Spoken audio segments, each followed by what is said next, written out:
Okay. We have had a meeting of Azimio summit, attended with all members, and we have reviewed the issues that are affecting the country at the moment, particularly the issue of the budget. And we have a statement that's going to be read on our behalf by Honorable Wycliffe Ambetsa Oparanya, who is our Shadow Minister for Finance. Thank you. Asante, Baba. Ladies and gentlemen, welcome to today's press conference of the Azimio Summit. We have had a meeting of Azimio Summit and the technical team regarding the inaugural budget estimates, including its so-called amendments that Kenya Kwanza moves for second reading in the National Assembly tomorrow. After going through the document, our position remains that the budget proposal remains flawed beyond redemption. As we said earlier, no amount of amendments can redeem this bill. There are things that are deeply passionate and unrelenting about. We believe Kenyans have been hurt for a prolonged period of time. The budget proposal prolongs and worsens the suffering of the people. As a party, we believe Kenyans will thrive when we cut, not when we increase taxes. We believe the country will thrive when we moderate our expenditure. This bill remains expenditures and proposes to spend what we don't have. We believe the country will do better when we devolve more in line with the Constitution. This bill proposes to devolve less and instead ask for more money for the national government for otherwise devolved functions. We believe our country will function better when we strengthen the middle class. This budget will kill the middle class, and when we kill middle class, we hurt millions of our people. We believe in extending and expanding social security protection to our people. This bill diminishes social protection. We believe in creating an enabling environment for manufacturing so that more investors can set up in our country and provide jobs for our people. The bill offers little, if any, in terms of encouraging manufacturing. We believe in empowering the private sector and enabling it to be the driver of growth in our country. The bill frustrates the private sector with taxes. We are passionate about extending a helping hand to women, and particularly to single mothers and the youth. This bill takes away from our women and our youth. We are passionate about access to quality education and ensuring no single child is left behind. This bill will diminish those opportunities. In the nutshell, we believe that this country needs and deserves a people's budget. We repeat, we believe in a people's budget. We believe in the rights-based budget. The budget is coming. Kenyans will have the people's budget. We believe in a country that lives within its means so that we are not held hostages by countries that lend us money. Borrowing to spend is not a wise idea. What we have here is not a people's budget. What we have here is a leader's budget. Finally, we believe in a budget that is sold to Kenyans as one indivisible country and people. Because Kenya Kwanza realizes the entire piece is punitive. It is dividing, stigmatizing, and threatening our people. It is trying to isolate central Kenya so that the region does not engage fully in debating this bill. They are dividing our youth into mungiki, drunkards, and drug addicts so as to stop them from participating in any opposition to this budget. Our members of parliament are mobilized, whipped, and aligned. They will reject this anti-people bill. We now appeal to you, the Kenya Kwanza MPs. We know that in your hearts of hearts, you know the budget is wrong. We urge you to join your Azimio counterparts and stand with the people.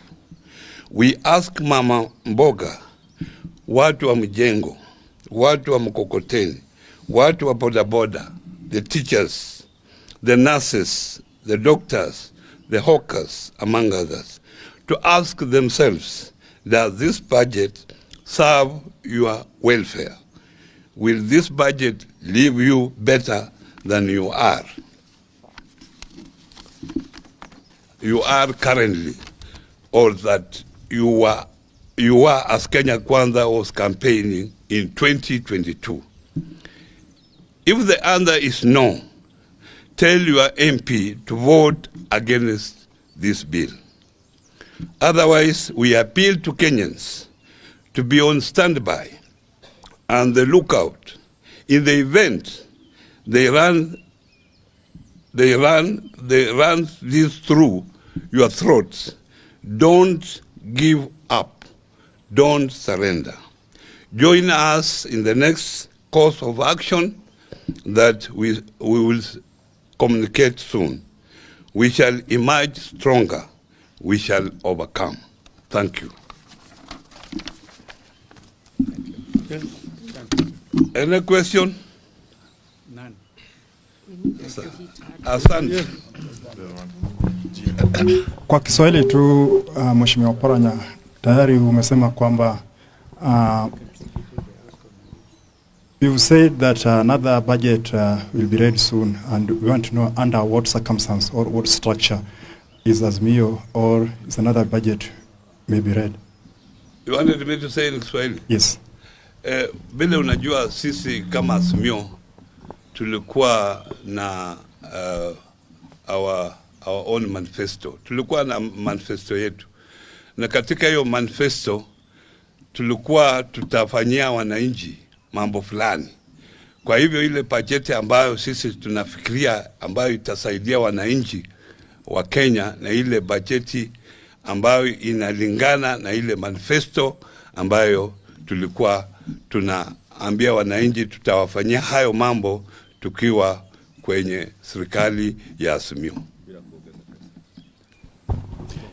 Jina langu ni Mike Kaguongo kutoka TV47. Swali langu ni je, hii bill kuna kitu kimoja au viwili vizuri ambavyo mmeviona kama Azimio ama mnataka wabunge waitupilie yote kwa ujumla?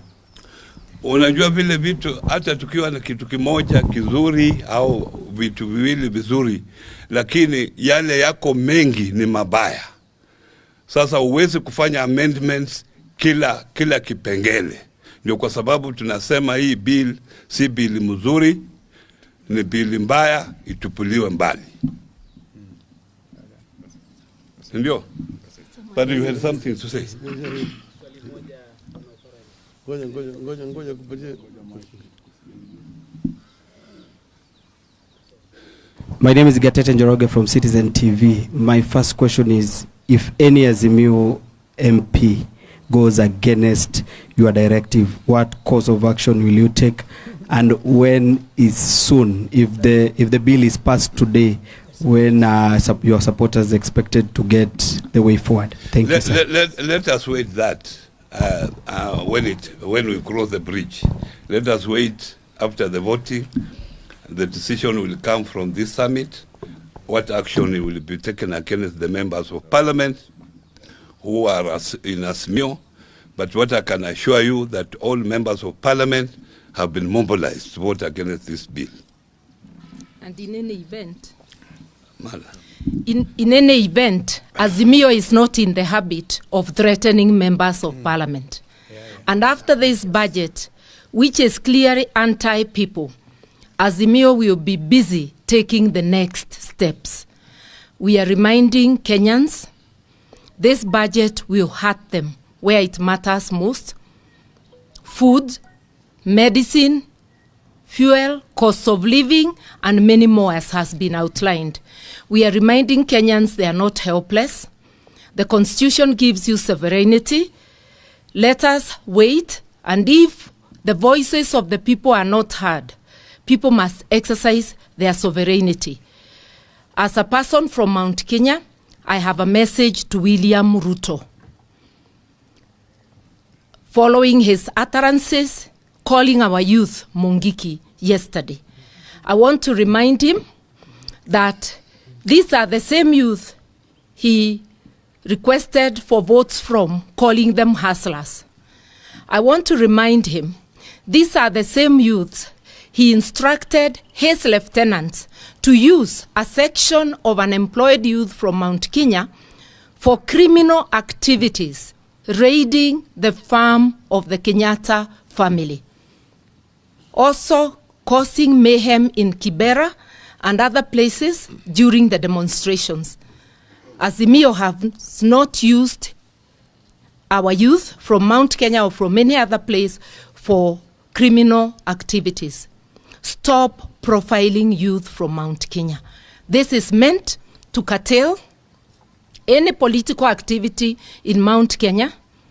It is meant to cow us as leaders from Mount Kenya and maybe make us afraid of mobilizing. We want to tell you that constitution you opposed is the constitution of Kenya today. We will exercise our rights. We will go to Mount Kenya to discuss the budget like we will go to all other places in Kenya. You will not curtail our rights. And do not tell people of Mount Kenya all any Azimio principle like Wajakoya that he cannot visit Mount Kenya. Mount Kenya is Kenya. We are going to visit every part of this country, and you will not start zoning off places. That is the message, but Kenyans not to forget, our fate is in our hands. Let us join together and fight this killer budget. Asante sana. Sisi kutoka Mount Kenya tuna huzuni kidogo.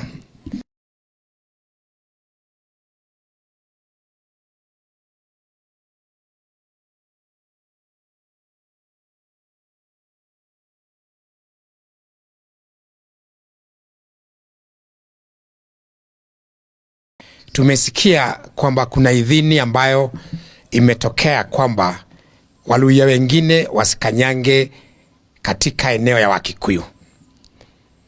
Hiyo ilitolewa jana ama juzi, na wakaanza na rafiki yetu Wajakoya.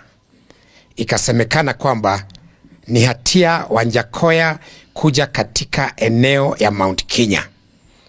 Na hiyo inatoka kutoka afisi ile kuu ama inajiita kuu ambayo inastahili kuwa inalida uhuru wa kutembea.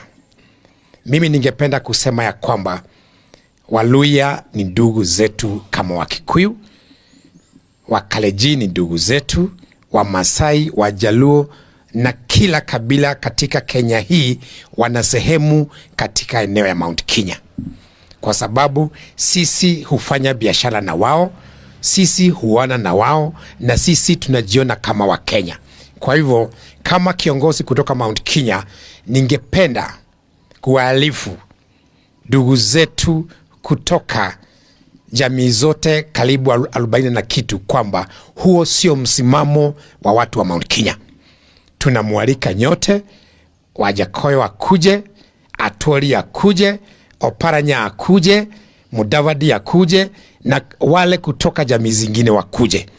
Na mimi ndiye nitakuwa kwanza kuhost Wajakoya katika Mlima Kenya.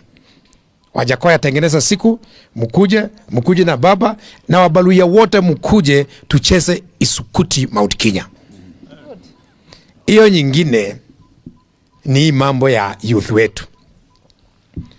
Kenya kuna makabila zaidi ya 45. Sijasikia kiongozi yeyote akiongea kuhusu vijana wa Wamasai, vijana wa Wakalejin, vijana wa Turkana ama vijana kutoka jamii nyingine yote. Sijui hii taifa inauliza vijana wa Kikuyu nini. Kama kuna wezi, kila community ina mwizi mmoja. Lakini hapa wamelade hapa, serikali imekuja Central Kenya kuongea kuhusu vijana wetu. Watu waende wakaongee kuhusu vijana wao. Na hatuwezi kubali kama jamii vijana wetu wawekwe uoga, ili wakiwa wazee na wakina mama wawe ni wazee na akina mama ambao hawana msimamo. Sisi kama viongozi kutoka Central na tumeungana na viongozi kutoka eneo zingine zote, tutalida vijana wetu ili wasibadikwe majina na viongozi. Na nataka kurudia vile ambavyo tulisema, tutachukua hata hatua ya kwenda kwa UN ili tuulize why are our youth being profiled. Na mimi ningependa mawakili wetu waanze kutayarisha. Na nimewaambia kabla waguze kijana mwingine mmoja, ile damu ambayo ilitoka wakati wameuliwa vijana wetu, hiyo kwanza walipe kabla ya wafikirie jama ya kuwa vijana kutoka Central Kenya wakiwaita Mungiki. Sisi tutaenda UN, vijana wetu hawatawekwa baridi na kiongozi yeyote katika Jamhuri ya Kenya. Kiongozi, do you have something to add? Ni kusema tu mkubuke wakati wa ICC. The witnesses, the Kikuyu youth witnesses of what happened in Rift Valley. Waliitwa Mugeki na wakauawa. Wote. Na wale waliwaita Mugeki wakati huo, ndio wamewaita Mugeki wakati huu. Hiyo jama haitawezekana. Sahau.